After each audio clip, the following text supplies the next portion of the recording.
Si Benji ng kwan. Ubod ng uway. Uway yan dyan, ano? Ubod ng uway.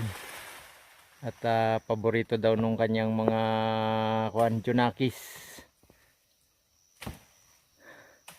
Yan pong uway napakatinik. Matinik po mga dahon yan, pati katawan. Masarap pamalo sa bahay. Sarap na siguro pamalo yan.